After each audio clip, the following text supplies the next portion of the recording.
De loin, je dirais qu'il y aura du bon. Et il y aura du bof.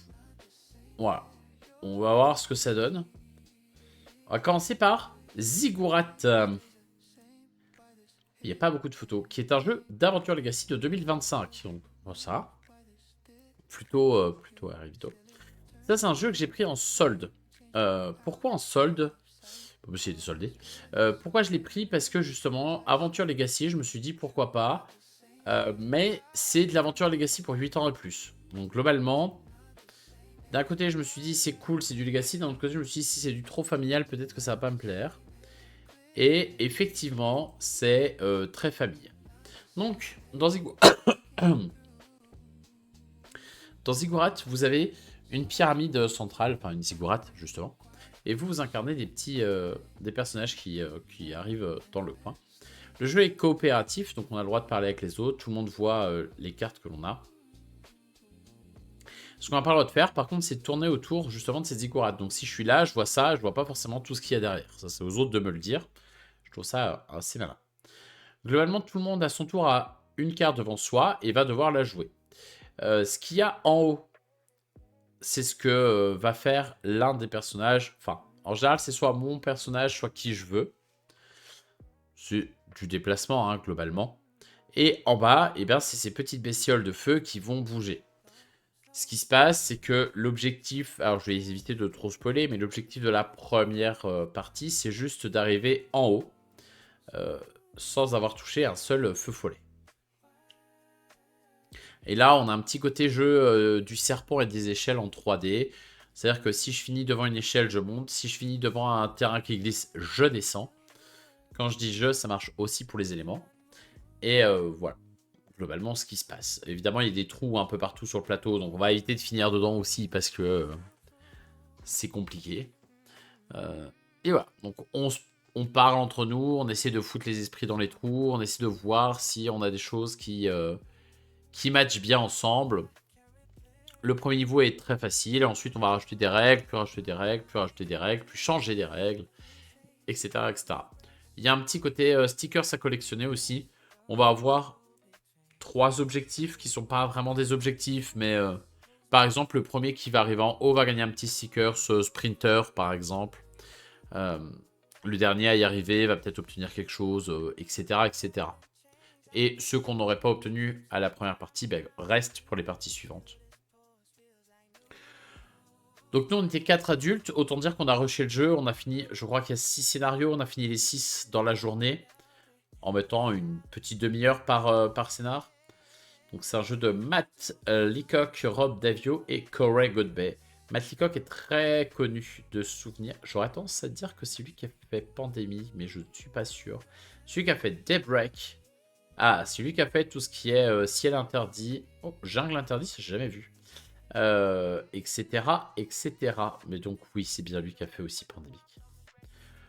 Et effectivement, on ressent un petit peu le côté Pandémie. Bon, de loin, j'ai plus sensation de jouer au jeu du serpent. Mais bon. Bref, le jeu est très cool. Faut garder en tête que c'est très famille. Il y a de quoi faire le Legacy 2 fois. Et je pense qu'une fois qu'on a terminé le Legacy, en vrai, on a un jeu qui est honnête. Et qu'on peut ressortir sur table pour juste faire des petites parties comme ça. Donc, j'aurais tendance à dire que c'est plutôt pas mal. Je vais être dans très sympa. Bon, évidemment, faut prendre en compte que l'idéal, c'est d'y jouer en famille. Je pense que s'il n'y a pas d'enfants dans le groupe de joueurs, ça va être un peu compliqué. Enfin, justement, ça va pas être assez compliqué, ça va être trop simple. Vous allez rouler dessus et c'est pas hyper marrant. Mais avec des enfants, ça passe bien. Ça manque peut-être d'un petit mode compétitif à la fin. Je sais pas comment ça aurait pu être fait, mais histoire d'avoir un vrai jeu. Enfin, un vrai jeu. Histoire d'avoir un jeu qui est rejouable une fois qu'on a fini le Legacy. Il y aurait pu y avoir un petit mode pas coop qui te dit bon bah vous partez comme ça et le premier qui arrive en haut gagne. À voir, à voir. En tout cas, c'est plutôt cool. On passe à Welcome to the Dungeon. Bon, en vrai, j'y avais déjà joué avant. Mais j'avais pas dû rentrer ma partie sur BGA, sur BGStat. Donc ça me l'a ressorti. Je dis pourquoi pas. Ça m'avait ressorti Marrakech aussi, mais Marrakech, c'est bizarre, parce que je suis sûr d'avoir rentré des parties. Bon, bref. Welcome to the Dungeon. C'est un mix entre un stop ou encore du bluff, du guessing, enfin plein de trucs. Dans Welcome to the Dungeon, première manche, on va choisir un personnage. On va étaler tout son équipement ici. Globalement, son équipement, il est censé permettre au personnage de rentrer dans le donjon et défoncer tous les mobs. À son tour, on a plusieurs choix possibles. Soit on s'arrête, voilà. Soit on pioche une carte. La carte, c'est forcément un monstre parmi ceux qui sont sur cette petite carte ici. Ce monstre, soit on le met dans l'aventure en disant « Allez, pas de problème, on peut le mettre dedans et on va le défoncer. » Soit on va le retirer en disant « Moi, je veux pas qu'il soit dans l'aventure. » Par contre, en contrepartie, si on l'enlève, on enlève aussi un des équipements. Et donc là, d'un seul coup, il y a moins de chances d'arriver au bout du paquet. Surtout que si le deuxième joueur fait pareil, puis le troisième joueur pareil, ben, moins il y a d'équipements, plus ça devient dangereux d'aller dans le donjon. Le truc étant que si tout le monde arrête sauf une personne, cette personne est obligée d'aller dans le donjon. Donc là, on va révéler les cartes monstres une à une et voir avec le reste du stuff si la personne meurt ou pas. Si elle ne meurt pas, elle remporte la manche. Donc elle retourne son petit... Je crois qu'elle retourne ça, genre, d'un côté. Quand une personne a gagné 2 fois, elle a gagné définitivement. Et si elle perd, elle perd. Voilà.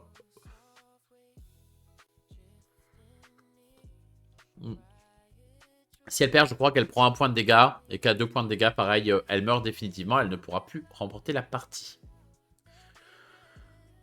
Bon, moi, c'est pas des masses mon jeu. Alors, il y a 4 personnages différents. Il y a le mage qui est vraiment rigolo parce qu'il est un peu aléatoire. Voilà. Parce que par exemple, c'est ça. Ignorez un monstre que vous piochiez, remplacez-le par le premier de la pioche une fois par donjon. C'est un peu chaotique, mais rigolo. La partie guessing, moi, ça m'amuse pas des masses. Le jeu a l'avantage d'être facile à expliquer, facile à jouer, facile à transporter. Mais globalement, c'est pas le meilleur dans la gamme. Il a 6,4 en note. J'avoue que j'ai pas très envie de mettre plus. En vrai, j'ai envie de lui mettre 5, moi. Parce que voilà. C'est pas le meilleur Yellow Minigames. Ouais. C'est étrange qu'il soit pas sur BGA. Parce qu'en vrai, il s'y prêterait plutôt pas trop mal. Je vais vérifier quand même, mais je pense qu'il y est pas. Non, il y est pas. Bon. Je vais le mettre dans moins. En vrai, je pourrais le mettre dans à l'occasion, mais je le sortirai jamais. Et franchement, quand on me le propose, je tire un peu la tête, quoi. Après, j'ai accepté d'y jouer. Voilà, c'est pas très long, c'est pas horrible. Je trouve ça juste pas très fun et pas très intéressant. Mais il y a pire. Alors là, on va repartir sur un jeu qui est plutôt dans mon style. La dernière boîte d'Unlock, le Unlock Enchanted Adventures. Pareil, ça, on a fait les 5... enfin, les 3 scénarios d'affilée. Donc, on a un premier scénario où on a un volcan qui rentre en explosion. Qu'il faut apaiser pour essayer de sauver les gens. Le deuxième, qui est dans un parc d'attractions. Où il faut aller essayer de récolter... On incarne un enfant, il faut aller récolter des pièces pour aller s'acheter le jouet qui nous fait envie. Et le troisième, malédiction de Camelot, où il faut aller chercher Excalibur. Voilà. Globalement, j'ai trouvé les trois scénarios plutôt chouettes. Alors, on a toujours les problèmes d'Unlock, je trouve, c'est les mélanges un peu aléatoires où ouais, j'ai une carte bleue, j'ai une carte rouge. Je vois pas trop ce que ça fait ensemble, mais j'ai que ça à faire, alors je le fais. Qui marche parfois. C'est pas la pire boîte pour ça. J'avoue que les premières sont un peu horribles pour ça. Là, ça s'est un peu calmé sur les dernières boîtes. J'ai retrouvé quand même quelques petites facilités, on va dire, là-dessus. Et coucou Diva Mama, j'espère que tu vas bien.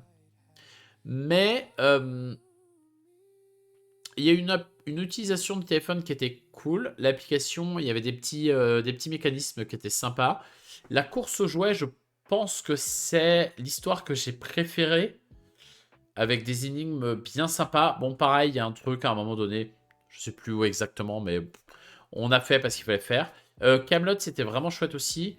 Le premier, je m'en rappelle moins, ce qui n'est pas bon signe, mais j'ai pas souvenir d'un truc catastrophique non plus, donc ouais, chouette boîte. C'est pas la meilleure, je dirais, mais c'est clairement pas la pire. Est-ce que tu as joué à Tiva Mama, à la dernière boîte d'Unlock?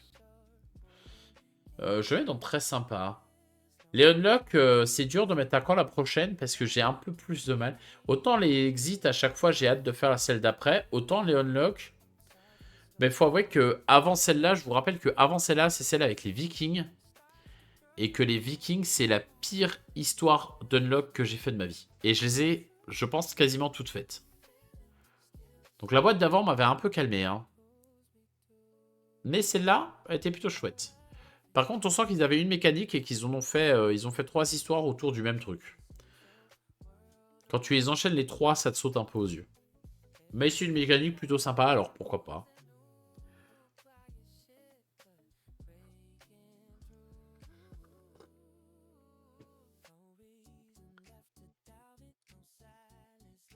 Après Unlock, on va passer à un petit jeu, un petit wank. Un jeu de Jun Sasaki. Qu'est-ce qu'il nous a fait? Oh. Hello Steph, comment ça va? Moi ça va bien, et toi?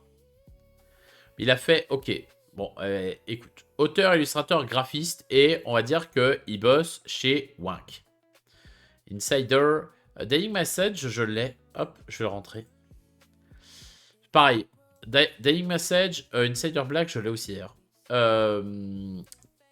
Trend là, dont on va parler, et d'autres. En gros, je suis allé à Essen cette année, j'ai craqué pour un petit paquet de One Game, parce que je les aime bien. Voilà. Après, ils sont pas tous bons. Genre, Well to Look, je le trouve vraiment pas terrible. Troika, je l'ai trouvé pas ouf non plus. Mais Scoot, c'est excellent. Scoot, c'est même pas marqué que je l'ai, mais je l'ai Scoot. Hein. Scoot, c'est excellent. Order Café Overload, c'est excellent. Insider, c'est excellent. Et celui dont on va parler, donc, Trend, c'est un petit jeu sans image. J'aurais dû en prendre. Damn. C'est un petit jeu de collection. Globalement, on va commencer avec une main de cartes. Avec des chaises. On va peut-être aller sur BGG. Parce qu'il y a des chances qu'il y ait plus d'images.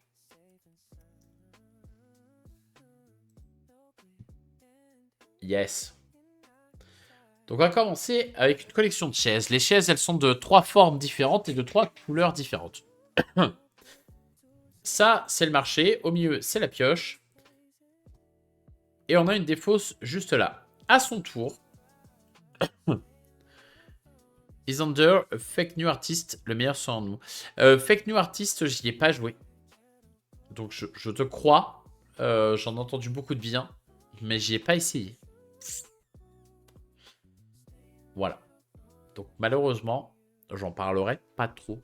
Mais il faudrait, ça a l'air rigolo sur le principe. Donc Trend, ou TRND, je suppose que c'est Trend. Vous avez donc un marché qui est disponible ou des cartes. À votre tour, 2 choix possibles. Soit vous piochez la première au pif et point.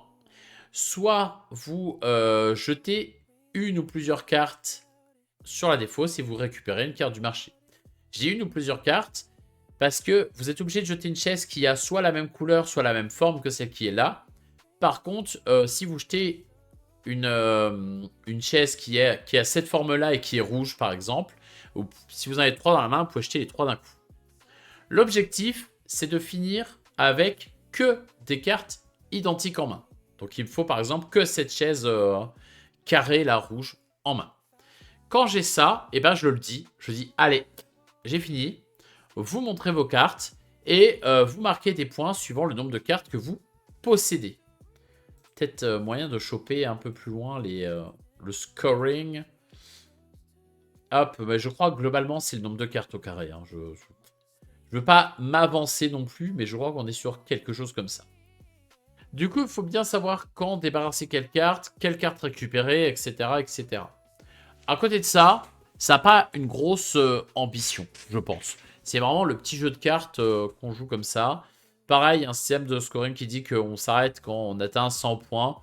Je pense qu'il ne faut pas hésiter à le diminuer un peu parce que 100 points, c'est quand même 4-5 manches. Ça peut être un peu redondant parce que finalement, le jeu n'a pas non plus 50 trucs à offrir. Hein, je veux dire, c'est assez rapide. Ben à côté de ça, c'était plutôt agréable. Hein. Moi, j'ai passé un bon moment, on a bien rigolé.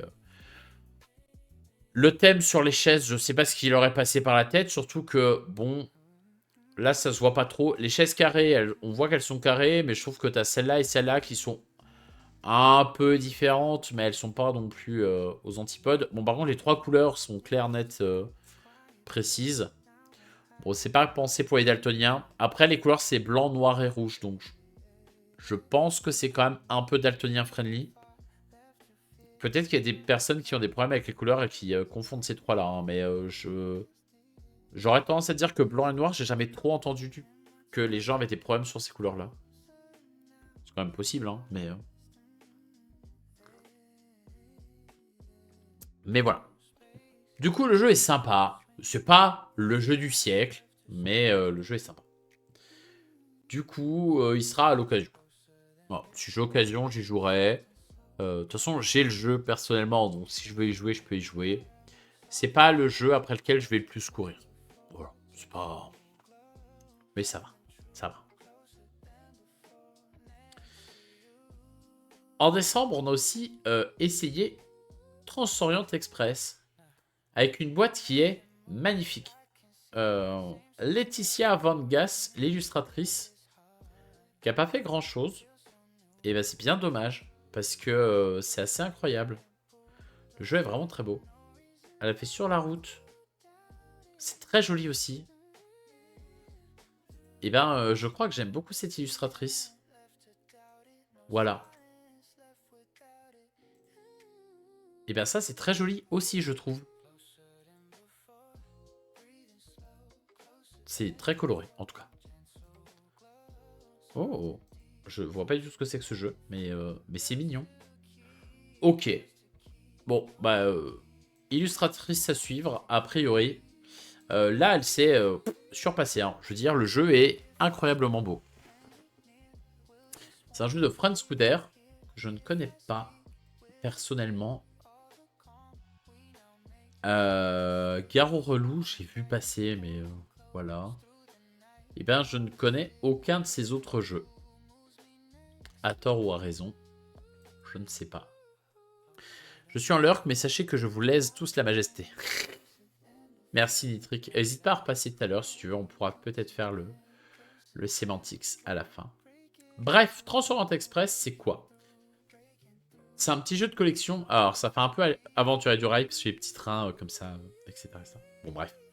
Globalement, ce qui va se passer, c'est qu'on va avoir des petits trains devant des lignes de carte. Là, on a deux lignes de carte. En fait, on a la ligne de carte qui est accessible maintenant et la ligne de carte qui sera accessible au tour d'après. Comme ça, on sait ce qui vient après. On peut essayer d'anticiper pour faire les choses correctement.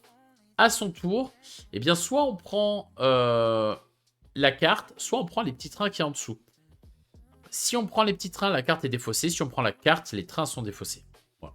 C'est simple, c'est clair, c'est net. Si aucun des deux n'est pris, bah simplement on va laisser tel quel, on va rabaisser le reste et on va rajouter un petit train. Le souvenir, c'est quelque chose comme ça. La carte est peut-être défaussée. J'ai un petit doute. Mais on va rajouter les trains pour que ça soit plus puissant, ça c'est sûr. L'objectif, bah, c'est de poser les cartes devant soi, histoire de correspondre le plus à certains objectifs. Bon, déjà, les cartes en elles-mêmes, elles font soit des petits pouvoirs, soit des objectifs, soit des points de victoire, pardon. Là, par exemple, celle-là a un petit train vert dessus, donc ça réduit le coût des autres cartes d'un train vert. Voilà. C'est-à-dire que cette carte-là, elle me coûte plus qu'un train vert et un train marron. Et donc les trains, comme vous avez compris, c'est les ressources qui vont me permettre de jouer une carte. Sachant qu'on ne peut pas jouer plus d'une carte par manche, c'est toujours bien d'avoir des trains de secours. Voilà, globalement, c'est à peu près tout. On va avoir un certain nombre de cartes objectifs. Je crois que c'est 3. Voilà, c'est les 3 qui sont là par partie. Sachant que ces objectifs qui sont différents d'une partie à l'autre. Nous, on avait joué avec ceux qui étaient conseillés, je crois, sur la première partie. Là, par exemple, vous avez des points pour chaque paire de jaune et rouge. Enfin, si vous avez 2 jaunes, 2 rouges, vous allez marquer ces points-là. Sur les cartes, il y a aussi des numéros qui ne servent... qui servent pour les objectifs, mais c'est tout. Je crois que le premier là demande de faire une grande suite. Genre d'avoir 1, 2, 3, 4, 5, 6 par exemple. Etc. etc. Et bonsoir Crabouillot. Voilà. Le jeu est simple. Il est rapide. Il n'est pas trop prise de tête. Il y a un peu d'interaction parce qu'on peut aller gentiment piquer soit les trains, soit les cartes que veulent les autres. Ça, c'est les cartes qu'on peut piocher au hasard qui font soit des points de victoire, soit des bonus. Bon, toujours le petit paquet à côté. Écoutez, c'est très beau, c'est très petit. C'est pas si cher. Ça se joue un peu partout. Bon. Est-ce que c'est le jeu auquel j'ai préféré jouer? Non. Est-ce que les gens qui aiment tout ce qui est château combo et compagnie seront à l'aise en jouant à 360 Express? Je pense que oui. Je pense que c'est un peu fait pour ces personnes-là, d'ailleurs. Et le jeu est magnifique. Je veux dire, j'insiste vraiment, mais Laetitia Pangas a fait un travail incroyable. Je pense que c'est ça qui interpelle le plus quand tu prends le jeu. Alors, c'est jamais une bonne chose de dire que la plus grande qualité du jeu, c'est qu'il soit beau. Mais on voit que celui-là est incroyable. Je vais le mettre à l'occasion. Je vais vraiment pas courir après, mais... Mais par contre, si vous hésitez, jouez-y, parce que ça peut... je pense que ça peut vraiment beaucoup plaire à certaines personnes. Il y a la petite mécanique un peu de Cascadia, de je choisis une paire. Bon, là, le problème, c'est qu'une fois que j'ai choisi la paire, il faut que je choisisse parmi les deux ce que je garde.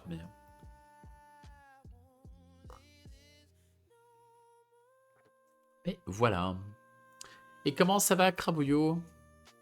Est-ce que tu as passé un bon mardi? Ouais, écoutez, je prends un peu de temps pour papoter parce que... parce qu'il faut. Voilà. Et si vous regardez la vidéo depuis YouTube, n'hésitez pas à passer sur Twitch.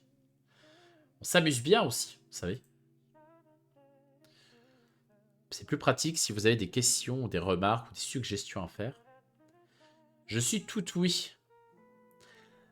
On va passer à Space Live. Je peux faire embrouiller par une dame au travail aujourd'hui. Ouais, super. Belle ambiance. Raconte-nous ça. Raconte-nous tout. Pendant que je vous raconte Space Lab. Alors, Space Lab, j'y ai joué à, à 2 en réel. Et ensuite, je l'ai réexpliqué sur BGA et on y a joué à 3. Dans Space Lab, donc, on a, hop, 3 bases, comme ceci au début de la partie, et qu'on va remplir aléatoirement avec 3 objectifs au milieu, qui sont ces trucs-là. Globalement, l'objectif, justement, c'est de mettre des cartes de ces couleurs-là autour. En tout cas, c'est ce qu'il faut faire si on veut gagner des points. Hop, les cartes, elles sont comme ceci. Donc elles ont une couleur, elles ont une valeur en haut, et elles ont potentiellement des petits pouvoirs en bas. Et des petits symboles ici qui peuvent servir pour certains scorings. À son tour, soit on pioche 3 cartes.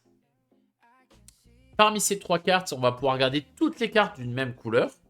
Donc si je pioche, par exemple, 2 bleus, une rouge, bah, je peux garder les 2 bleus et poser la rouge face visible. Elle sera accessible pour les autres joueurs. Soit on peut aller récupérer justement les cartes qui ont été délaissées par les autres joueurs. Par exemple, là, si j'ai gardé mes 2 bleus et que j'ai laissé une rouge, peut-être que le joueur d'avant avait déjà laissé une rouge, une jaune, etc. etc. Bah, moi, à mon tour, je peux dire, bon, là, il y a 2 rouges de dispo, je les prends. Voilà. Soit on prend 3 cartes et on choisit celles de la même couleur, soit on prend directement celles du même couleur qui sont disponibles, soit on pose une carte. Pour poser une carte, eh bien, il faut payer son coût. Le coût de la carte, c'est indiqué en haut à gauche, c'est ce que j'ai dit, et le coût, il est en cartes. Donc, il faut que je sacrifie des cartes pour poser d'autres cartes. Donc, parfois, même s'il y a des cartes qui nous intéressent pas trop, bah, si on peut en choper 3, on en chope 3, parce qu'au pire, c'est la monnaie, quoi. Une fois qu'on a joué une carte, on peut potentiellement jouer une deuxième si on est capable de payer. Sachant que notre main est limitée à 5 cartes, c'est assez compliqué. Bon, il y a des cartes qui coûtent 0 qui peuvent être jouées facilement comme ça. Mais sinon, c'est un peu dur. Et voilà. Sachant que suivant là où on a posé notre carte, on peut avoir des bonus. Par exemple, si je prends ce plateau-là, si je joue en bas ici, ça a l'air d'être un mode solo, hein, parce que normalement, il n'y a qu'une rangée. Si je joue la carte en bas, ben, j'applique le bonus qui est là. Si je joue la carte en haut, j'applique le bonus qui est là. Voilà. Donc il y a quand même 6 cartes au minimum qui font des bonus. Quand je remplis un objectif d'une petite station, ben, je vais aller chercher un petit jeton scoring correspondant à la couleur de la station et le poser dessus. Sachant qu'en général, il y a des petits bonus pour certains. Alors les violets, c'est juste du gros scoring. Les autres, c'est du scoring un peu meilleur et avec un petit pouvoir. Et voilà.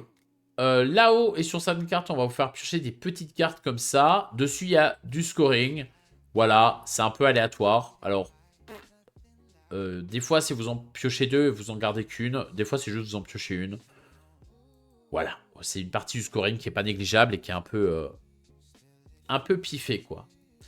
Bon, à côté de ça, le jeu est pas mal. Personnellement, je vois pas trop ce qu'il apporte par rapport aux autres jeux du genre.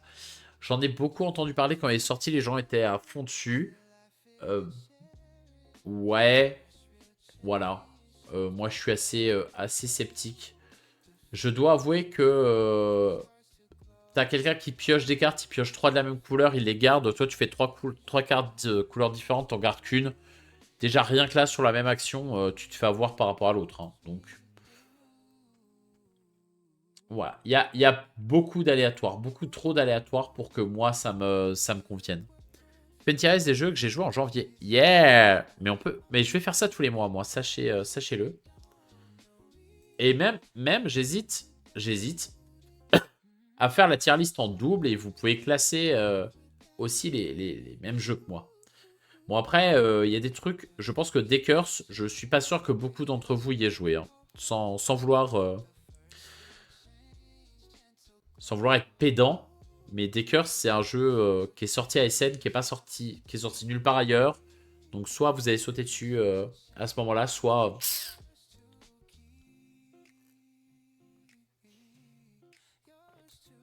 Et donc, Space Lab, pour moi, c'est à l'occasion. Voilà. C'est un peu mid-gamme, quoi. On a fait une partie sur BGA, j'ai trouvé ça cool. On me propose une partie sur BGA, je dirais ok, allez, soyons fous. Mais j'irai pas au-delà, je pense. J'irai pas beaucoup au-delà. Je l'ai proposé la dernière fois, cela dit. Mais je l'ai proposé pour le faire découvrir. Moi, ça me va de le faire découvrir. Et voilà. Bah, n'hésite pas à la mettre sur le Discord si vous voulez faire également votre tier list chaque mois. Alors pour ça, enfin, moi, je note tout sur ma petite application, donc c'est facile de retrouver les jeux auxquels j'avais pas joué avant et auxquels j'ai joué ce mois-ci. Mais,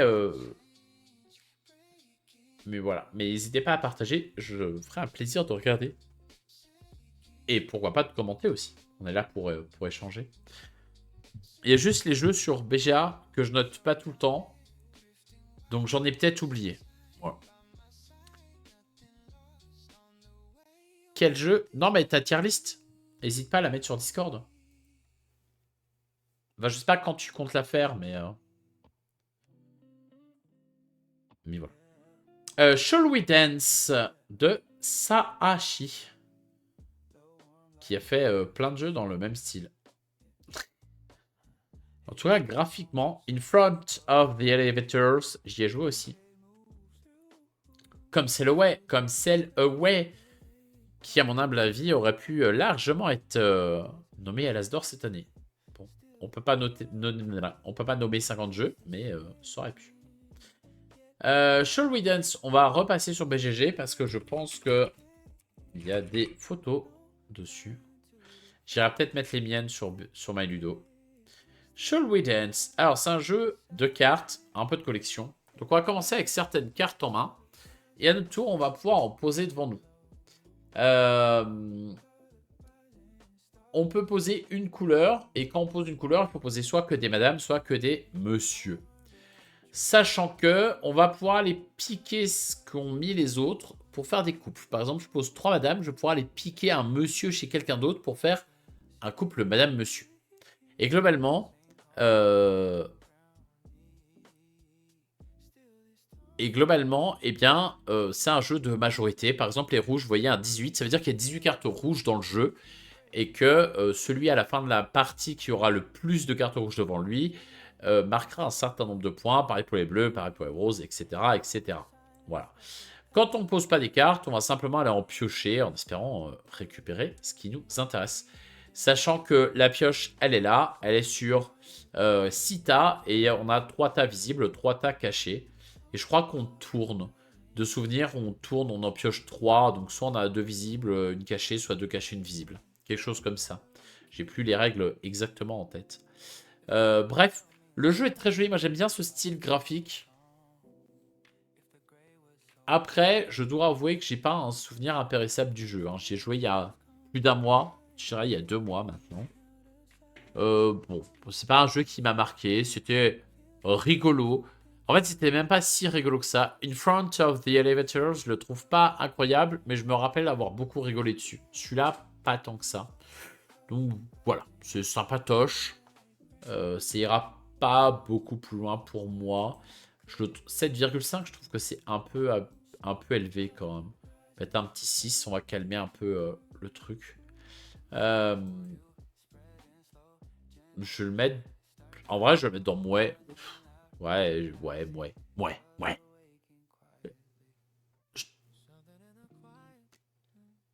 Mais de nouveaux jeux du coup. Alors moi, c'est les jeux que j'ai découverts en janvier. C'est pas forcément des jeux qui sont récents. Alors là, c'est un mauvais exemple parce que j'ai l'impression qu'il n'y a que des jeux hyper récents dans la sélection.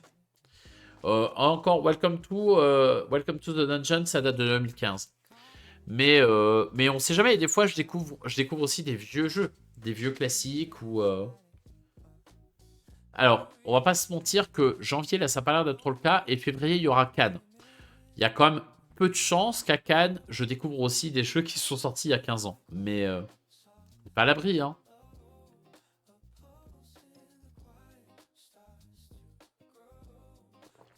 J'ai mis à Thierry, il est parti jouer. Yeah, cool. Je la mets dès que je rentre de la balade de toutou. Ok. Petit toutou. Petite balade.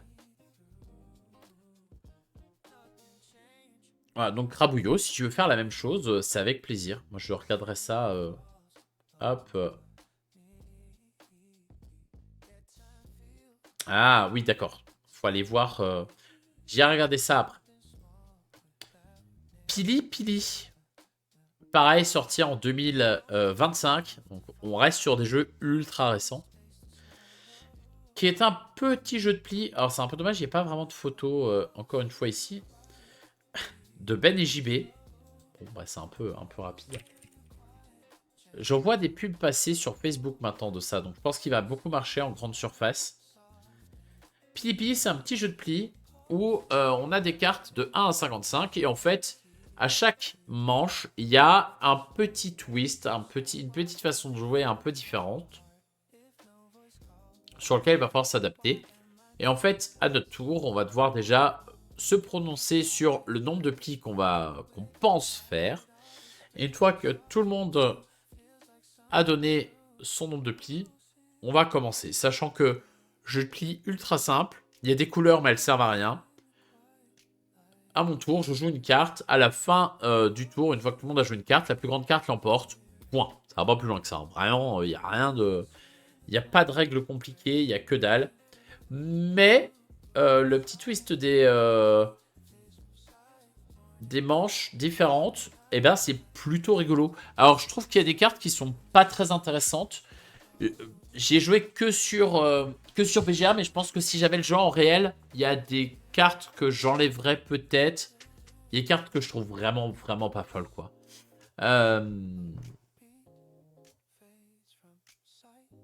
Mais c'est un petit jeu pas prise de tête, c'est hyper chaotique. Voilà, c'est drôle. Moi, j'ai beaucoup aimé. Alors, je sais que c'est du chaotique, machin, machin, donc il y a plein de gens qui vont pas aimer. Je vais exagérer un peu, mais je pense que je me mets dans un coin la prochaine. Moi, tu me demandes d'y rejouer là, je te lance une partie, et puis voilà, hein.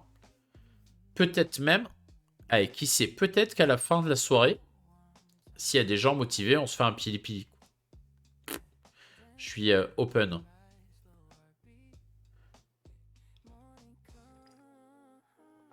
Sinon, mon 31 c'est pas passé, j'aurai une réponse jeudi, et jeudi, c'est un autre 31 pour ce délai de 6 mois. Yes! Trop cool, les gars. Trop cool. Les couleurs servent surtout pour repérer les grosses cartes ou non. C'est joli. Non, mais c'est joli. Voilà, je suis d'accord. Il fallait illustrer. De toute façon, il fallait mettre des cartes de 1,55. Il fallait faire quelque chose avec ces cartes. Voilà, il y a des jolies couleurs. Bon, ça pas plus que ça, quoi. Ma sœur, entre Pili Pili, Roi des Nains et Papayou, elle adore le Papayou. Elle le préfère. Moi, je préfère le Roi des Nains dans les trois que t'as dit, mais Pili Pili, j'aime bien aussi. On a beaucoup aimé ce jeu, très simple, rapide, rigolo, ça fonctionne très bien dans ma famille avec mes amis. Ouais, c'est ça. Je pense que c'est chaotique à souhait, mais t'as trois règles. Du coup, tu sors, tu joues, et puis voilà. Bah, tu perds, tu gagnes, et c'est comme ça, c'est la vie, hein. Et c'est pas très grave.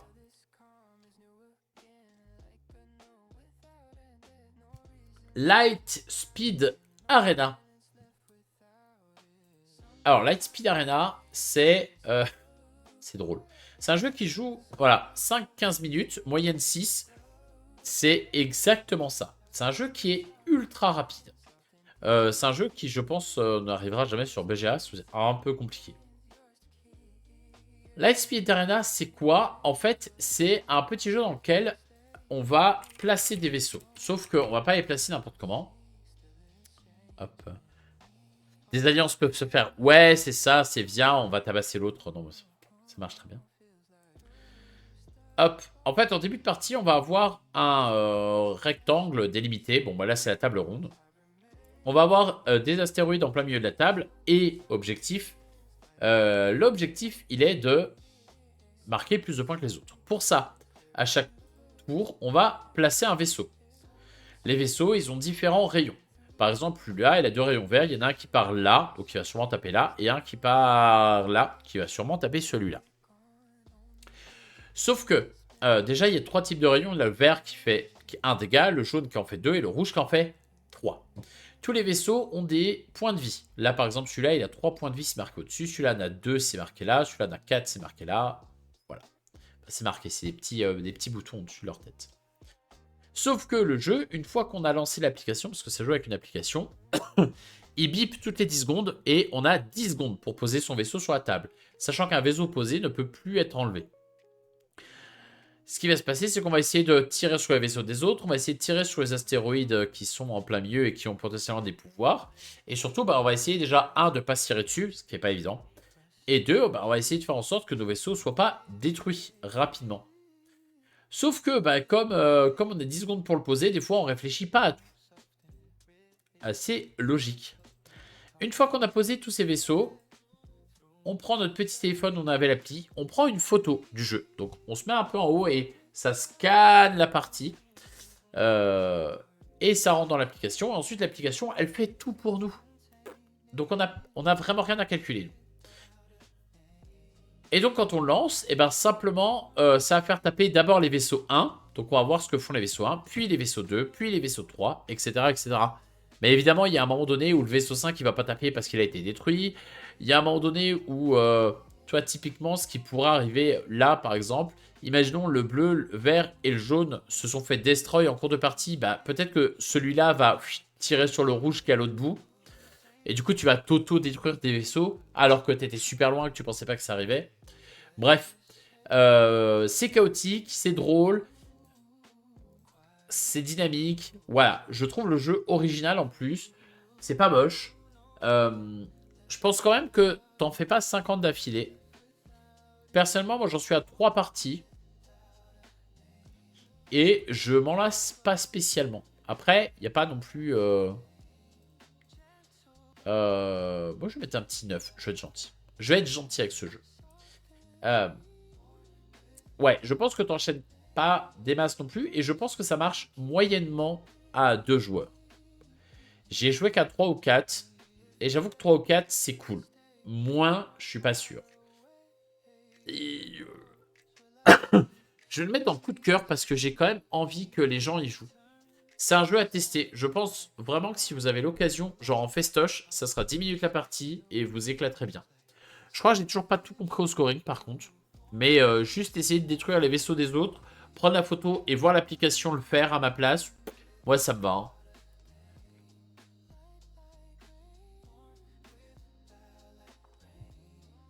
Un autre jeu qui ne sera jamais sur BGA, je pense, parce que c'est un jeu d'adresse, c'est Le Chat et la Tour. Est-ce que j'ai acheté ce jeu parce qu'il y a un gros chat noir dessus qui est trop mignon? Oui. Le Chat et la Tour, voilà, toutes les règles sont en dos. Globalement, à son tour, on va choisir. Alors, c'est souvent coopératif. Il y a une variante compétitive, mais je pense que ça n'a pas trop d'intérêt. À son tour, on va choisir une des deux cartes action. Globalement, soit on va monter un étage, soit on va poser des chats, soit on va faire monter le petit chat noir. Et l'objectif, c'est de réaliser des objectifs, justement. Les objectifs, ça va être, s'il y a, s'il y a un chat jaune sur un chat violet, vous pouvez monter le chat noir de 2 étages. Et le but du chat noir, c'est de monter le plus possible. Sauf que ça se voit pas très bien ici. On a juste l'impression que les gens sont mauvais. Mais en fait, non. Les étages sont pas droits. Les étages sont pas droits. Ils ont pas tous la même taille. Ils sont jamais complets. Donc c'est compliqué d'essayer de faire une tour qui tient vraiment la route. Là, les gens sont motivés. Ils ont fait une putain de tour, quoi. Nous, on n'a pas été aussi haut. Hein. Surtout que dès que tu déplaces des chats dessus, tu croises les doigts pour pas que ça se casse la gueule. Ah, bref, c'est un jeu d'adresse qui est très bien fait, avec un thème qui est trop mignon, avec des petits chats de toutes les couleurs. Voilà. Comment j'aime pas ce jeu avec ma dyspraxie, l'enfer sur Terre. Alors, par contre, c'est de l'adresse. Hein. Nous, on n'a jamais été trop haut parce qu'on n'est pas doué. Mais je dois avouer que moi, j'ai beaucoup apprécié. J'ai beaucoup apprécié l'ADA, l'univers. C'est une petite boîte. Elle a 22 euros, ce qui n'est pas excessif. Pour le coup, ça, on peut y jouer encore et encore. Je pense qu'il n'y a vraiment pas de problème. Voilà. Et donc ça, pour moi, ça sera pour dans la prochaine. J'ai très envie d'y rejouer. On a été que jusqu'à 6 ou 5, je crois. Nous, je sais pas. On n'a pas été excessivement loin. Il y a 2 parties de rentrée.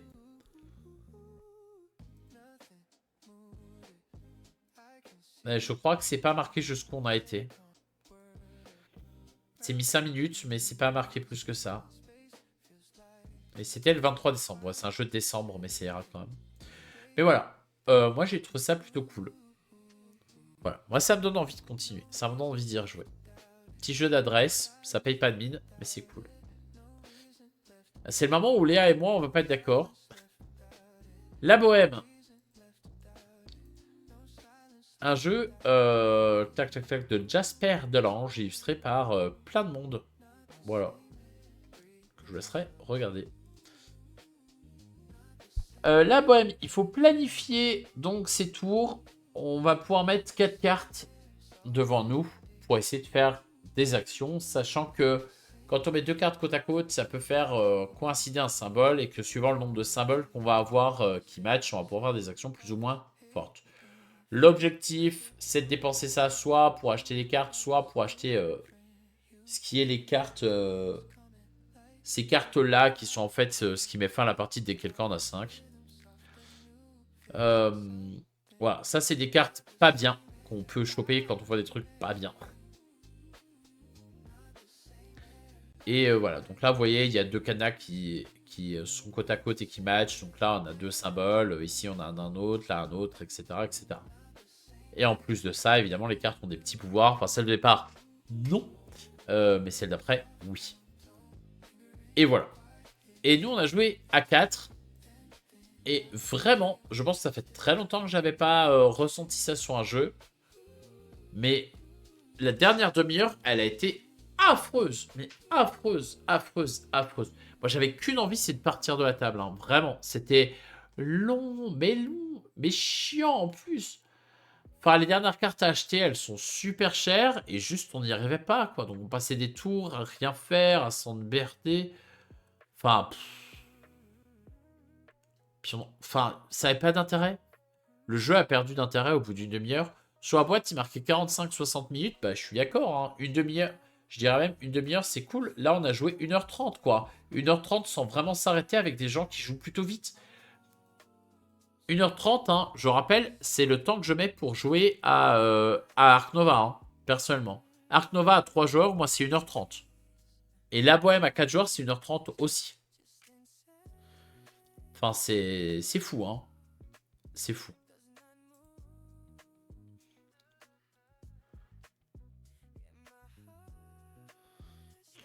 Le feu n'y est pas, on pioche la carte, on compte les points, on achète une carte, ça dure 40 minutes comme ça, très beau mais très répétitif. Ouais, c'est ça, je suis assez d'accord avec cette personne.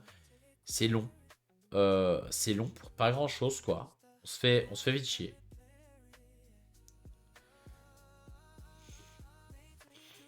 Voilà. Y a pas grand chose.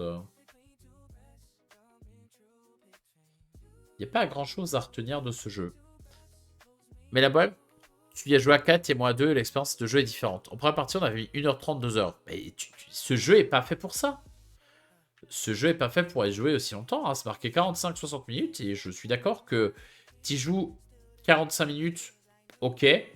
Le jeu est pas incroyable, mais au moins t'as passé un bon moment.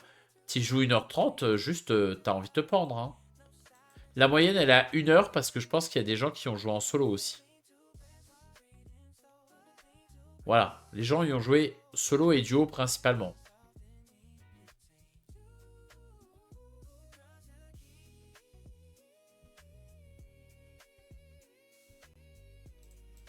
Donc non, moi, la bohème, c'est non merci, hein. Je ferais peut-être l'effort, Léa, un jour d'y rejouer avec toi à 2, mais... Oh mon dieu. À 2, j'ai aimé, mais j'ai du mal avec le deck building et il passe lui, contrairement aux autres. Ah, mais moi, tu me proposes un clan ou un bohème, je sais pas à quel moment je peux dire oui pour la bohème, hein. Surtout que l'histoire des symboles qui coïncident, c'était déjà dans After Us. Que j'ai pas trouvé génial, mais je trouvais au moins que le jeu allait plus vite là-dessus. Et c'est pareil, c'est du deck building. Deck building gestion de main, c'était pas incroyable, mais je le trouve 10 fois meilleur. Et en vrai, c'est le même principe. C'est le même principe. Donc je te conseille plutôt de jouer à celui-là. Tu vois, là, tu poses tes singes. Et tu as des trucs qui coïncident. Donc là, par exemple, pour une pile, je peux avoir 2 points de victoire. Ici, pour rien, je peux avoir 3 piles. Ici, j'ai 2 piles et un caillou, etc., etc. Et sur le nombre de ressources que tu as, tu peux aller acheter des cartes qui sont là. Bah, en vrai, After Us, je trouve que c'est la bohème en mieux. Voilà. Sauf que c'est sorti 2 ans avant, donc c'est un peu triste. Moi, j'ai pas plus aimé que ça, mais je reconnais quand même que ça fait le taf. Je me demande si c'est pas sur... alors, c'est sur BGA. C'est sur BGA, mais c'est pas noté ici, donc je vais leur dire. Bonsoir, le jeu est disponible sur BGA ici.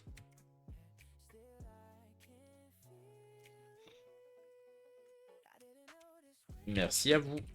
Avec un petit smiley. Voilà. Semblait bien que c'était dispo sur BGA.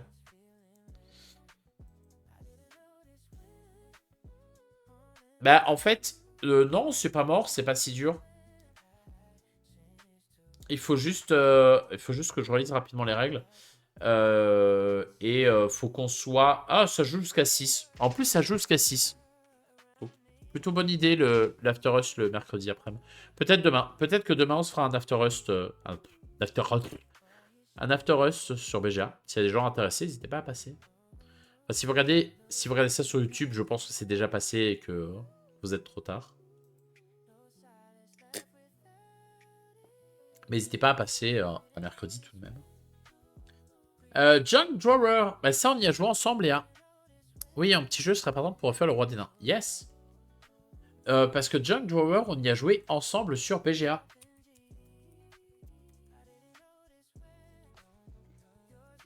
Alors, peut-être que t'étais pas là, en fait. Junk Drawer, c'est un petit jeu de Tetris. Donc, on a 4 cases. Une manche, c'est composé de 4 tours. Chaque tour, on va relever une carte.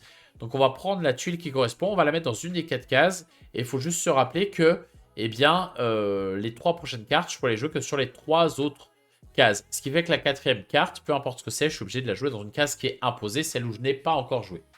Sachant que chaque case, enfin chaque carré, score de façon différente. Soit il faudra laisser plein de trous, soit il faudra au contraire tout remplir, soit il faudra se coller au bord, soit blablabla. Il y a plein de types de scoring différents.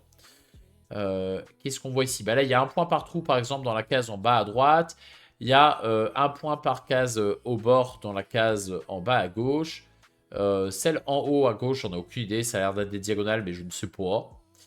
Et celle en haut à droite, ça a l'air d'être juste 2 points de victoire par case remplie dans le carré central. Voilà. Le jeu est rapide, c'est du petit Tetris. Tout le monde joue en même temps, ce qui fait que le jeu est pas long. Le jeu est pas spécialement beau. Je suis pas sûr que le jeu soit sorti en France. Il est juste sur BGA. Voilà, c'est celui-là. Ça a été financé sur KS avec pas un énorme score, mais ça a quand même marché en 2022. Bon, c'est rigolo. C'est pas incroyable, mais c'est rigolo.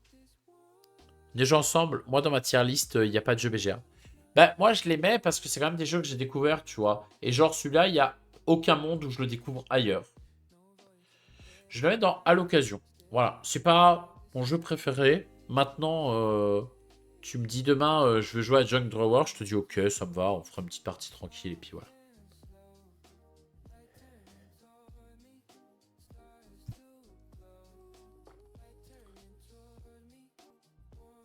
Echoes of Time, qui est un jeu de messieurs Roberto Perei et Simone Luciani. Voilà. Donc Simone Luciani, quand même, pour ceux qui ne connaissent pas, pour celles et ceux qui ne connaissent pas.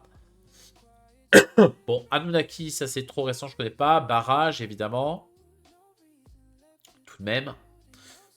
Darwin Journey. Bon, Dragon des mers, c'est pas non plus à mon avis celui sur lequel il faut insister plus que ça. Grand Austria Hotel. Marco Polo. Lorenzo il Magnifico. Bref, un des Italiens qui fait le plus de gros jeux et qui fait des gros jeux vraiment, vraiment bons de manière générale. Lui, j'adore, mais on s'est fait 2 fois rouler dessus. Il a Etherstone aussi. Mais oui, il a Etherstone également. Effectivement. Donc, une belle collection de jeux.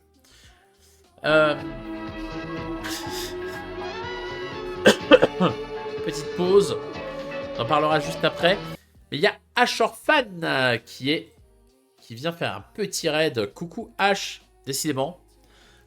Je suis venu tout à l'heure, tu reviens maintenant. On fait un petit échange. Je sens ma voix qui déraille.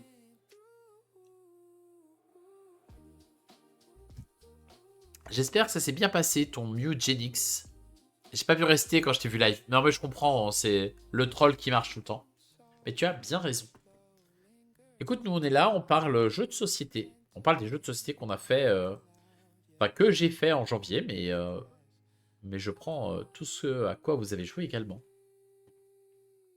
C'est bien passé ton après-midi, ça a été pas trop dur. Je vais faire une micro-pause mouchoir pendant que vous parlez.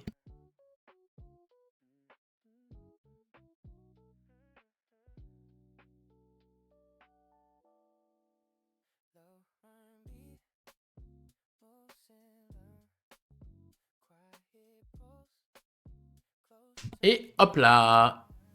J'ai l'impression d'avoir perdu un gros nombre de neurones. Ouais, bon, moi c'est à peu près ça tous les jours. Hein.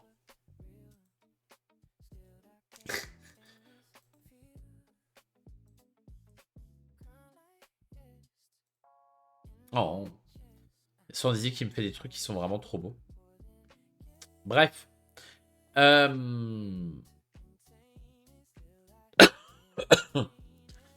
Bref.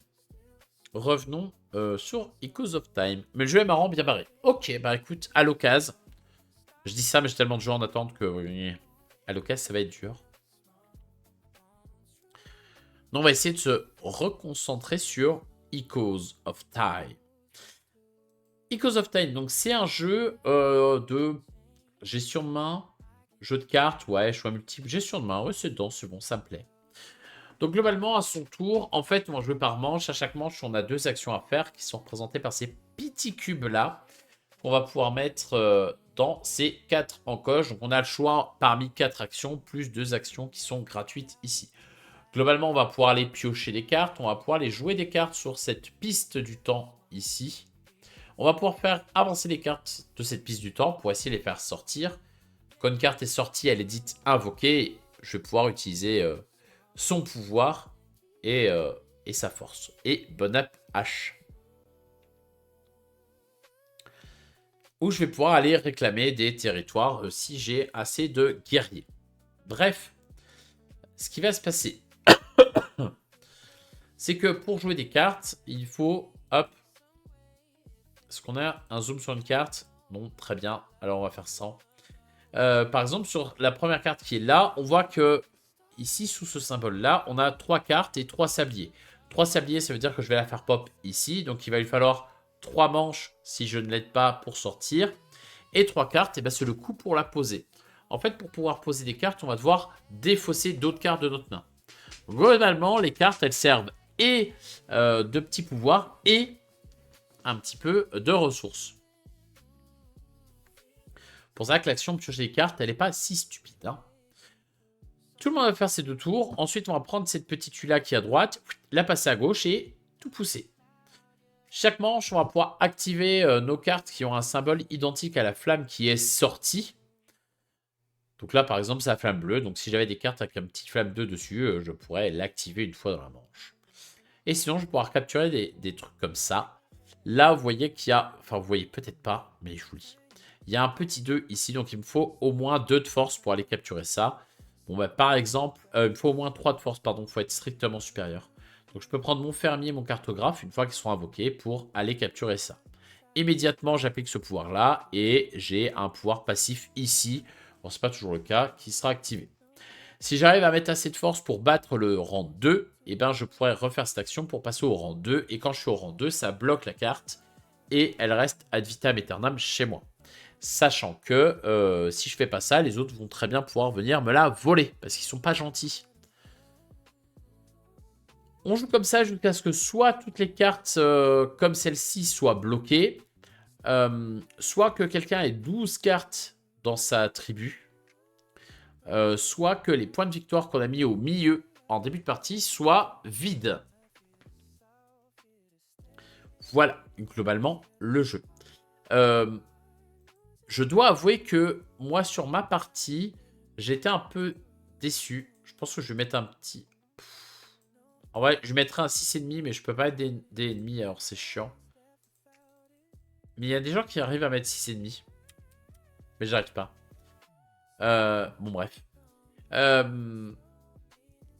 En fait, on avait une carte comme ça qui faisait défausser des cartes. Moi, j'en avais une qui me protégeait de ça. Et ça fait que tout le monde défaussait des cartes tout le temps. Sauf moi.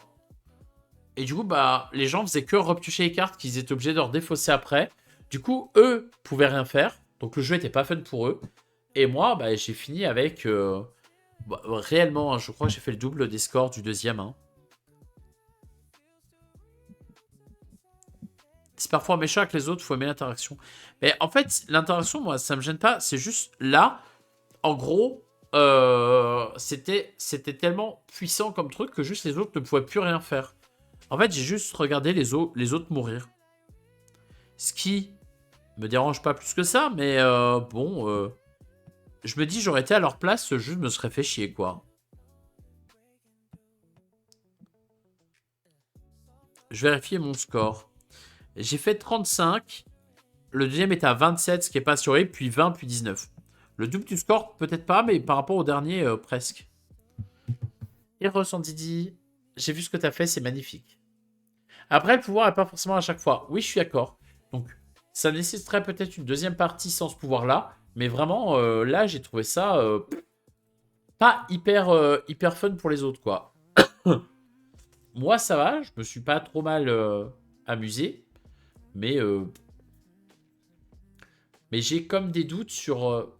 bon, l'équilibrage, c'est un peu compliqué, mais sur ce qui entoure le jeu, quand même. Oui, c'est qu'une fois, mais en fait, c'est une personne qui avait soit de quoi le réactiver régulièrement, soit une autre carte qui faisait la même chose. Et du coup, il y a vraiment une personne qui faisait que ça. Qui faisait que faire défausser les cartes des autres. Et moi, je m'en fous parce que j'étais protégé. Mais moi, Echoes of Time, je vais le mettre dans Mouais. Vraiment, j'ai pas trouvé ça incroyable. Hein. Et c'est pas le même way que Welcome to the Dungeon. Welcome to the Dungeon, je vois un certain groupe de personnes qui peuvent aimer. Echoes of Time, je me pose des questions sur qui peut aimer, qui ne peut pas aimer. On a eu le cas, mais pas à ce point. Ben moi, je t'assure que vraiment, les deux qui ont fini dernier, c'est les deux qui ont dû défausser des cartes non-stop. Hein.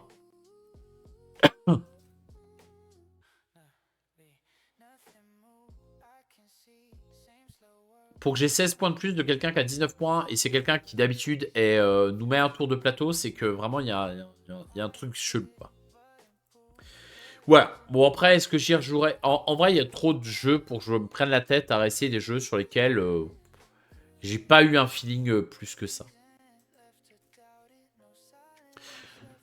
On va retourner sur un jeu d'enquête qui s'appelle 19. Ah oui. On a dépassé les 30 au minimum. Ben, en fait, moi, j'ai rushé à la fin de partie aussi, Léa. Parce que comme j'étais très bien dedans, j'ai acheté toutes les cartes comme ça et je les ai bloquées. Et du coup, ça a mis fin à la partie super tôt. Mais il y a un 19, un 20 et un 27. En fait, il n'y a personne qui avait passé les 30. Hein. Il n'y a que moi. Parce que j'ai rushé le truc. J'avais aucun intérêt à pas essayer de choper ces trucs-là. Hein.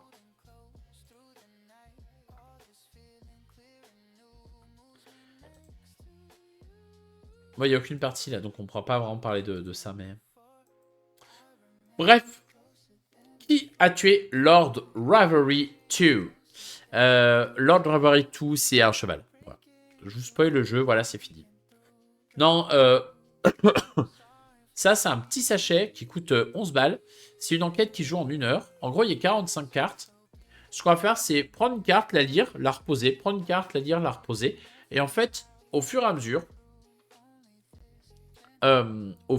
du truc, eh bien, simplement, on va essayer de deviner ce qui s'est passé, qui a pu faire le crime, qui que quoi, dont où. Voilà, un jeu d'enquête classique, mais qui tient en une quarantaine de cartes. Il n'y a pas de grosses difficultés. Là, c'est difficulté 2 sur 3. Alors, c'est vrai que le premier de la gamme, vraiment, limite à une carte qui te dit c'est cette personne qui tue. Là, on s'est posé plus de questions, on a réfléchi un peu plus. C'est un jeu qui joue de 1 à 6. Nous, on a joué à 2. Voilà, comme la plupart des gens a priori. Mais en même temps, assez cohérent parce que 2, tu peux discuter un peu. Je pense que 6, ça n'a pas d'intérêt. Bon, je pense qu'ils ont mis 6 histoire de dire que ça se fait, mais je suis pas sûr que ça se fasse vraiment. Moi, je vais mettre un petit 8 parce que j'aime bien le format. J'aime bien. Alors, j'ai bien aimé l'enquête, j'ai bien aimé le thème, j'ai bien aimé comme c'est fait. En plus, les cartes, ça peut être plein de trucs différents, donc c'est plutôt chouette. Et c'est une gamme que je recommande si vous aimez les jeux d'enquête. C'est pas excessivement dur, mais franchement, en 1 heure, vous avez une vraie histoire avec une vraie enquête à faire. Il y a pas, c'est pas comme Sherlock, détective conseil, il n'y a pas de choix à faire. Vous n'avez pas à vous dire est-ce que j'interroge machin ou truc ou bidule. Non, là, vous y allez, vous y allez. Mais ça marche vraiment bien. Donc moi, je vais mettre dans à quand la prochaine. J'ai fait les 3 de la petite gamme, mais je crois qu'il y en aura bientôt. J'espère que certaines autres vont sortir bientôt. Voilà.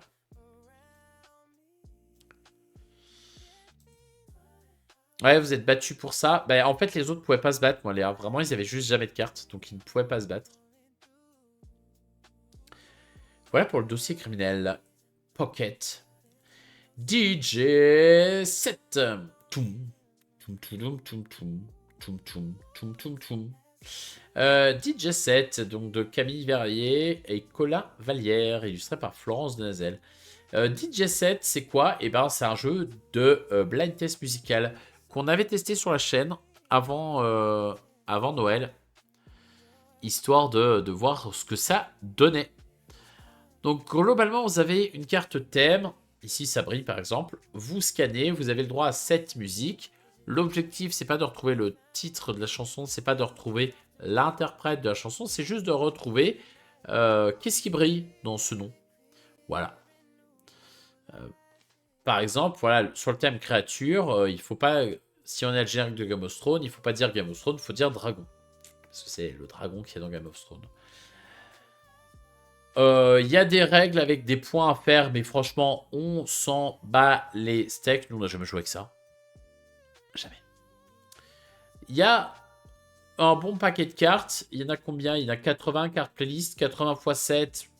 Ça va, on est quand même sur un bon nombre de musiques, même si certaines reviennent en double par moment. C'est tranquille, c'est cool. Vraiment, le petit point négatif, je dirais... Allez, les deux petits points négatifs. Le premier, c'est les thèmes. Genre, typiquement, là, ce que vous voyez, jour, sport, jeu. C'est pas des thèmes hyper fun, quoi. Ça, c'est un peu dommage. Ça se mange, ça a l'air un peu mieux. Le meilleur thème, vraiment, qu'on a eu, et j'en ai fait pas mal, parce que j'ai fait plusieurs parties, c'était le presque fromage. Les presque fromages, étaient incroyables. Je pense que le jeu aurait dû plus se diriger vers ce thème-là, vers ce genre de thème, que simplement des jours de la semaine ou des animaux ou des trucs comme ça. Ça aurait été plus fun, à mon humble avis. Hein. Et le deuxième problème, c'est que on te le vend. Je vais prendre la boîte. Hein.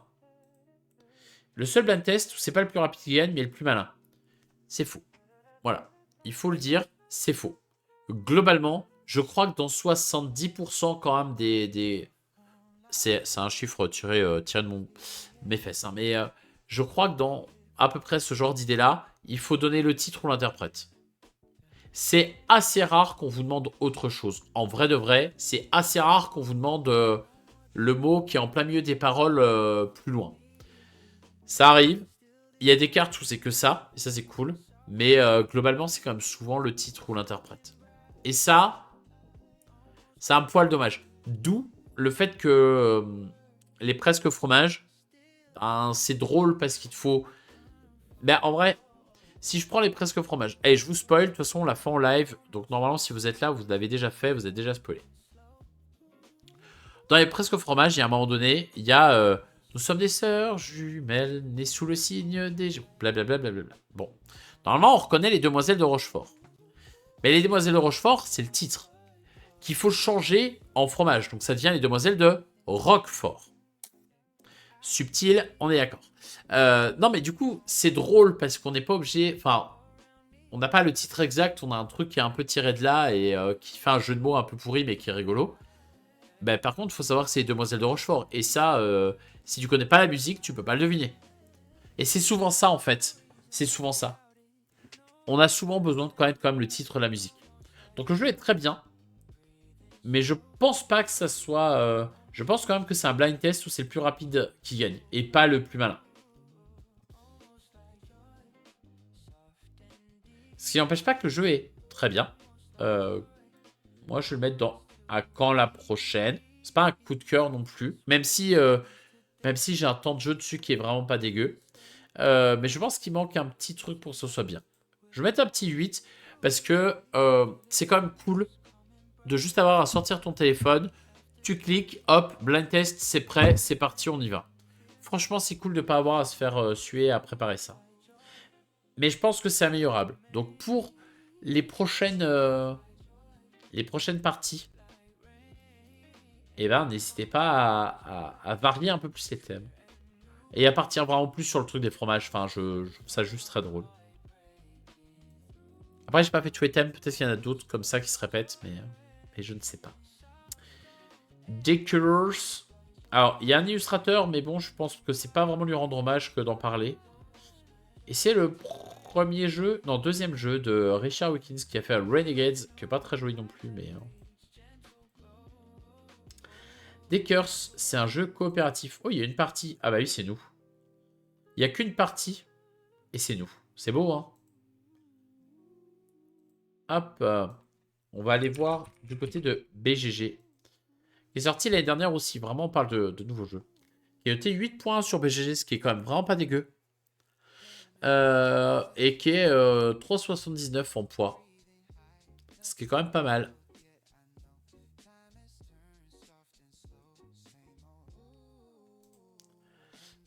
Hop, donc des curses, c'est un peu moche. Le plateau est un peu austère, mais c'est plutôt cool. Globalement, vous allez incarner un hacker. Mais il y a deck dedans parce que c'est un peu du deck building. C'est un peu compliqué. Je vais vous expliquer. Globalement, on a un gros plateau comme ça qui est un peu moche avec des couleurs de partout. Alors, pour en jouer les premières parties, c'est plutôt regroupé par couleur. Hein. Ça, je sais pas, c'est une variante peut-être. On a notre personnage qui est quelque part, et en fait, on a des méchants virus qui sont là. Et notre objectif, bah, ça va être de les déglinguer, et voilà. Le jeu se joue en 3 manches. Une manche, c'est 3 tours par joueur ou joueuse. Vous avez un deck composé de 15 cartes, vous le mélangez, vous en piochez 5, que vous pouvez mettre face visible parce que de toute façon c'est coop. Et voilà, il n'y a pas d'ordre du tour. Je peux très bien faire mes 3 tours tout seul, puis le joueur 2 en fait 2, puis le joueur 3 en fait 1, puis le joueur 2 refait son tour, puis le joueur 3... Enfin bref. À chaque fois, on décide qui joue. Quand on joue ces cartes. On peut racheter de nouvelles cartes, mais quand on rachète une carte, on en supprime une qui nous a permis de l'acheter. Ça, c'est une carte qu'on peut acheter, par exemple, pour 2 symboles verts. Les cartes, globalement, ont des symboles, des couleurs qui sont sur le plateau. Donc, on va améliorer son deck de manche en manche. On va pouvoir aller poser des petits jetons sur le plateau, on va pouvoir se déplacer, on va pouvoir frapper, entre guillemets, ça. Sachant qu'au départ, on a tous un deck personnage, que les decks ne sont pas identiques. En fait, ils sont un peu spécialisés. Genre, le deck jaune est spécialisé en jaune, le deck vert est spécialisé en vert, etc. etc. Et on a un objectif par manche à réaliser. Alors, sur les 2 premières manches, en fait, on peut le rater. C'est juste que quand on le rate, on a un malus. Ce qui est en général pas ouf. Mais il faut réussir à atteindre la fin de la 3e manche et battre le boss final. Voilà. J'ai fait 2 parties, je crois. On a perdu les 2, mais on les a pas perdus de la même façon. Et, et j'ai trouvé ça quand même vachement intéressant. Il y a vraiment de la réflexion. Le fait que tu construises ton deck, mais que tu le récupères après, c'est cool. Le fait qu'il n'y ait pas d'ordre du tour, c'est cool. Le fait que tu vois tout, en fait, tu as toutes les informations visibles tout le temps, ou presque. C'est assez chouette aussi. Le thème, on s'en bat un peu les steaks. L'esthétique, je trouve ça pas très joli. Mais au moins, c'est soft. On va dire ça. L'icono est plutôt clair. Mais il n'y a pas trop d'icono. Il y a surtout du texte, en fait. Voilà. C'est pas un gros problème pour les daltoniens. Parce qu'à chaque fois qu'il y a un symbole, en fait, chaque fois qu'il y a la couleur, il y a le symbole qui va avec. Et bon, je pense que différencier une croix d'un carré, c'est quand même pas trop compliqué. Et voilà. Donc, bon petit jeu. J'ai très envie d'y retourner. Il y a plein de scénars différents. C'est par scénario. C'est pas une campagne, c'est vraiment des scénarios à part. Moi, j'ai trouvé ça très très cool. Donc, je vais mettre un petit 9 pour l'instant. Et je pense que ça va passer dans les coups de cœur. Parce que c'est très chouette. J'ai hâte d'en refaire une deuxième partie. Une troisième, pardon. Et d'essayer de remporter pour une fois ce qui va se passer. Voilà.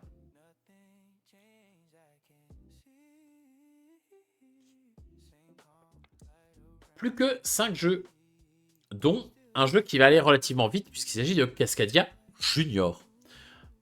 Jeu enfant que j'avais mis dans ma sélection As-d'or enfant, bon, plus par dépit que par réelle envie. Mais autant je ne suis pas un grand fan du grand frère, je ne suis pas un énorme supporter de Cascadia. Autant je trouvais que ce petit Cascadia Junior, déjà il est incroyablement mignon. Voilà. C'est un jeu enfant, pour le coup, le graphisme, il faut que ça compte. Et je ne l'ai trouvé pas stupide non plus. C'est-à-dire qu'à son tour, on va avoir le choix parmi 2 tuiles. Voilà, on a 2 tuiles qui sont tirées là. On va en choisir une et on va la placer sur notre plateau. Sachant que dès qu'on a 3 animaux identiques côte à côte, ben on va mettre un petit jeton dessus. Et nous, on va prendre un gros jeton animal pour le mettre chez nous. Et quand on a 3 jetons fond côte à côte, et ben à la fin de partie, on pourra prendre un jeton comme ça et le mettre à côté de notre plateau. Sachant que si on passe de 3 à 5, je crois, on va pouvoir en prendre 2. Ces jetons-là, bah derrière, il y a des pommes de pin. Il y en a une ou deux. Et ça, c'est le côté un peu aléatoire du scoring. C'est-à-dire qu'on ne sait pas à l'avance ce qu'on va avoir. Je peux avoir plus de jetons que toi, mais que tu aies plus de points. Mais bon, en théorie, si j'en ai plus que toi, il y a quand même des chances que j'ai plus de points que toi. Et voilà. C'est hyper simple. C'est je prends une tuile, je la pose. J'essaie de faire en sorte que les mêmes animaux soient à côté, mais que les mêmes habitats soient à côté, ce qui n'est pas évident. Il y a une petite variante expert, entre guillemets, qui impose également que voilà, les animaux, si on veut qu'ils fassent des points, eh ben, il ne faut pas se limiter à les avoir à côté. Il faut aussi que ça forme... Excusez-moi. Oui. Que ça forme ça. Par exemple, là, les wapitis, si je veux qu'ils scorent, il faut qu'ils soient comme ça. Par exemple, les ours, là, il faut que ça fasse un groupe. Donc les 3 ours qui sont là en ligne, eh ben, c'est bien dommage, mais ça ne me fait pas de points. Voilà. C'est à peu près tout. Voilà, le jeu est mignon, le jeu est très sympa. Je vais le mettre dans très sympa, du coup. J'ai pas hâte de dire jouer non plus, c'est un jeu enfant, on se calme, c'est juste prendre une tuile et la poser à côté. Mais je l'ai trouvé très chouette, moi, le Cascadia Junior. Je sais pas à partir de quel âge c'est conseillé, par contre. 6 ans et plus. Ouais, ok, pourquoi pas. J'ai toujours du mal avec les âges. Ça me semble peut-être un peu tôt, mais peut-être pas. Blood on the Clock Tower. On a compris que tu veux jouer aux enfants. Mais moi, je kiffe les enfants. Mais c'est cool. Je trouve ça très chouette de tester les jeux enfants. Enfin, d'essayer les jeux enfants.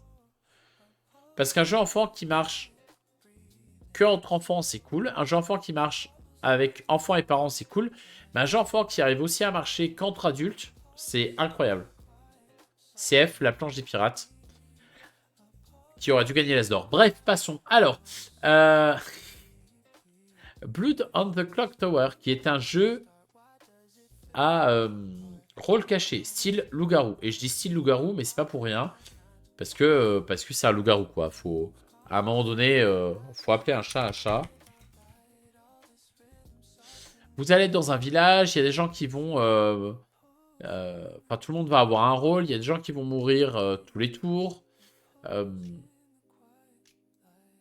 À chaque journée, vous allez pouvoir papoter avec des gens pour essayer de glaner des informations. Voilà.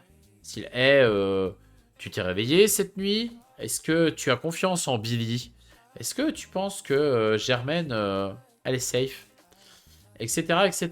Ensuite, on vous fait revenir sur la place du village où là, vous allez pouvoir parler tous ensemble en disant bon, moi, j'ai reçu des infos qui disaient que Germaine, peut-être la cramer, quoi. Et évidemment, sur tous les rôles, il y a un démon. Et ce démon a des sbires qui l'aident, qui ont des pouvoirs spéciaux aussi. Il y a plusieurs scénarios. Moi, je me suis limité au 1 pour l'instant. Et le scénario 1, il est assez soft en termes de règles et en termes de pouvoir. Donc, voilà, le jeu m'a pas démontré toutes ses capacités. Mais il y a d'autres scénarios où il y a plusieurs démons possibles, par exemple. Déjà, rien que ça, je pense que ça change beaucoup de choses. Les grosses différences par rapport au loup-garou. Différence numéro 1, c'est que quand tu es mort, tu n'es pas éliminé de la partie.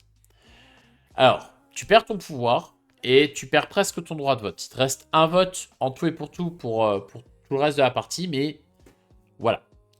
Mais tu peux continuer à aller papoter avec les gens. Tu restes pas réveillé la nuit, donc tu essayes de suivre ce qui se passe comme les autres. Et voilà. 2, il y a des pouvoirs un peu rigolos. Genre, t'as un pouvoir qui s'appelle l'ivrogne, qui est pas un pouvoir, mais juste quand t'es ivrogne, déjà tu sais pas que t'es ivrogne, et en plus, eh ben, juste, des fois t'auras des infos justes, et des fois t'auras des infos fausses. Et ça, tu sauras pas quand et quand. Donc tu vas être convaincu, toi, d'avoir vu qu'il y a ça, alors que pas du tout. C'est juste que t'es bourré. Et il y a 2-3 rôles comme ça que j'ai trouvé vraiment drôle. Et troisième grosse différence, c'est que l'animateur, donc le MJ, a un énorme rôle de décision. Il y a beaucoup de rôles qui se basent sur il peut se passer ça, il peut ne pas se passer ça, c'est au MJ de décider.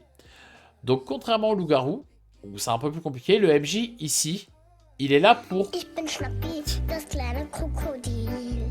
Komm aus Ägypten, das liegt direkt am Nil.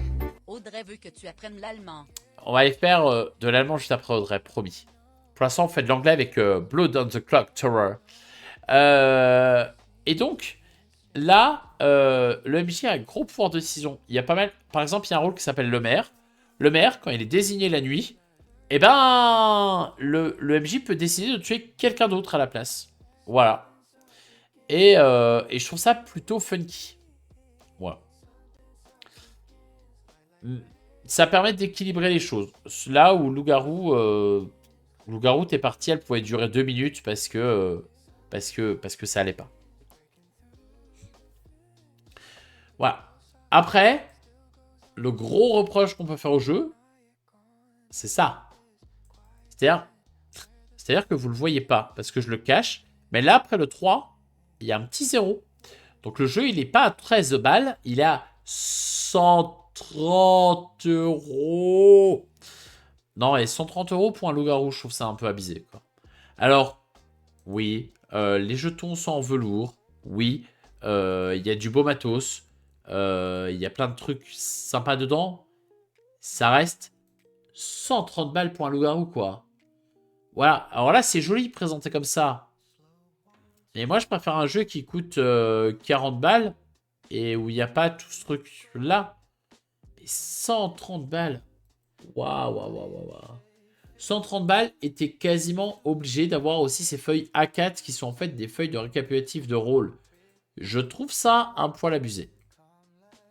Voilà. Le jeu est cool. Ça renouvelle pas vraiment le genre en vrai.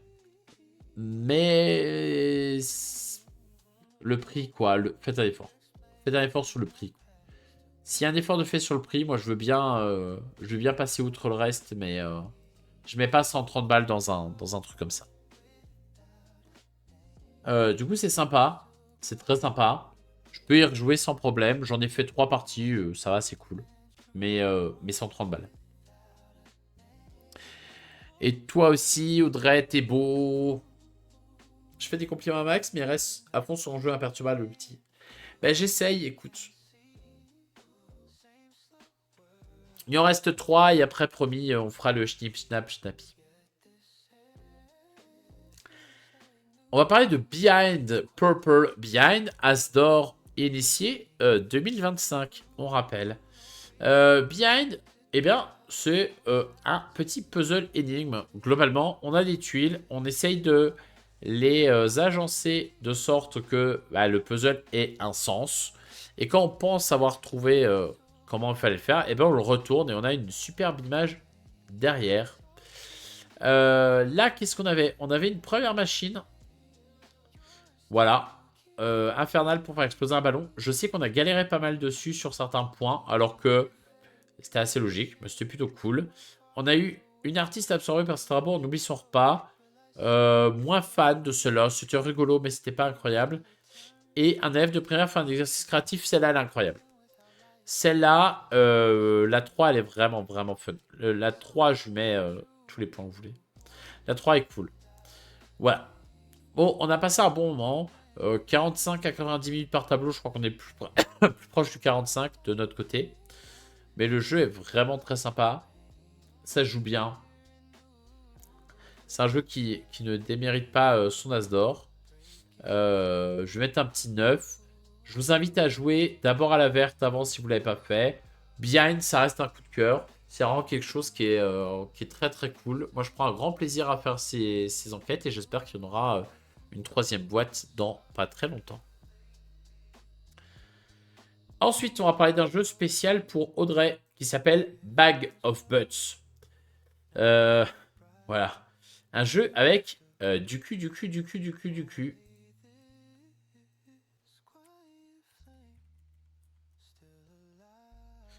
Bon, je l'ai acheté en promo à Essen parce que, je sais pas, il y avait des fesses dessus. Voilà.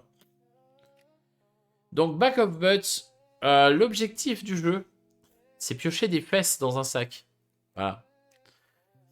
Ça va pas beaucoup plus loin, mais Mais c'est un peu ça.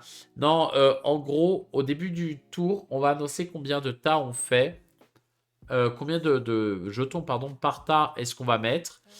Et sachant que les couleurs représentent des joueurs. Hein. Par exemple, moi je suis vert, toi t'es bleu.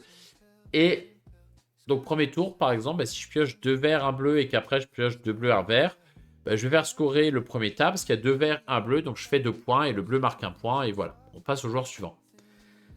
Quand on passe à un nouveau joueur, eh bien, on est obligé de rajouter un fessier spécial. Donc, on peut mettre un fessier noir, un blanc, un gris, un doré. Ils ont tous des petits pouvoirs. Je vous avoue que je ne me rappelle pas de tous.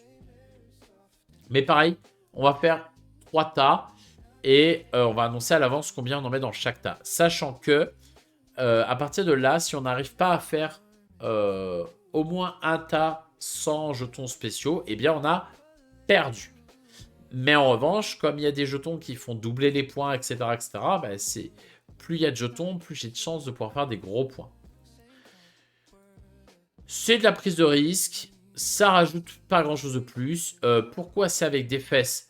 Je ne sais pas. Voilà. Mais c'est pas horrible. C'est pas le jeu de l'année. C'est pas horrible. Il y a 3 notes. 5, 6, 6 et demi.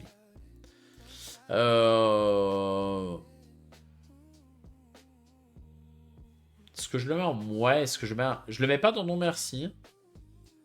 Ah, ça c'est mouais. En vrai, j'ai un peu rigolé avec. En vrai, ça serait pas des fesses. J'y jouerais bien avec ma grand-mère. Mais le problème, c'est que c'est des fesses. Alors, je sais pas trop.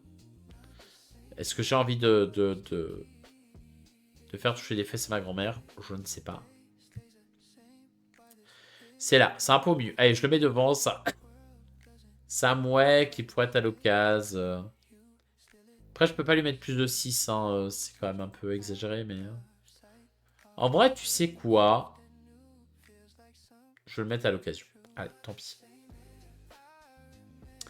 Et enfin, Alice de l'autre côté du miroir, qui est un roll and write, un flip and write, pardon. Donc, on commence tous avec une même fiche. On va à son tour piocher une carte parmi les 3 tas, sachant que sur la carte du haut, bah, je sais qu'il y a 2 pièces et que derrière la carte, il y a vraiment une de ces 2 pièces-là. Ensuite, tout le monde doit la cocher en partant d'une des coches, forcément sur une et une seule couleur. Et voilà, le petit twist, c'est que quand je coche un miroir, eh ben, je retourne ma carte et je dois écrire de l'autre côté.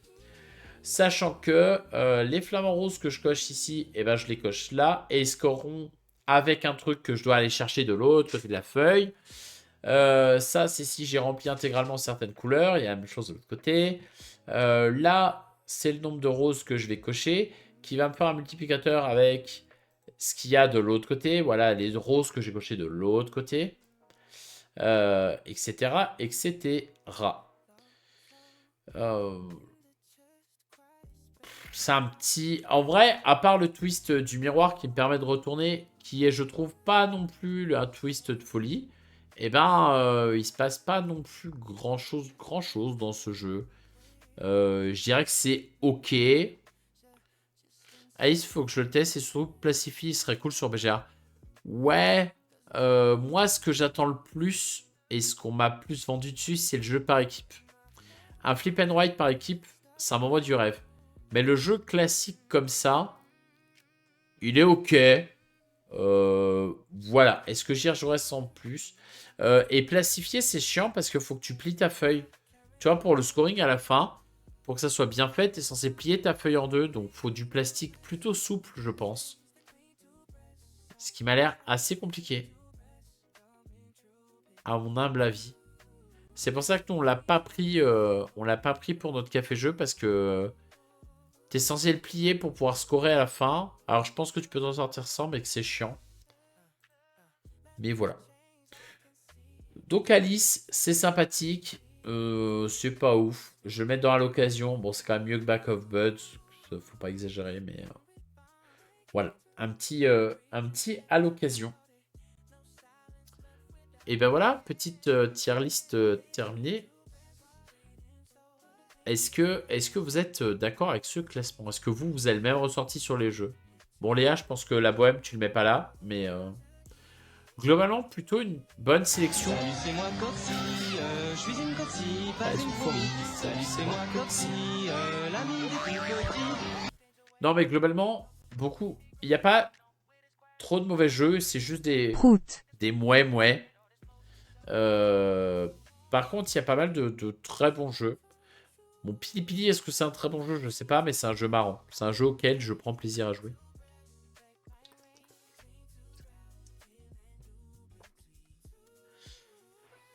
Voilà pour cette petite sélection. Je ne sais pas s'il y a des jeux que vous ne connaissiez pas et que vous avez envie de connaître maintenant. Mais voilà.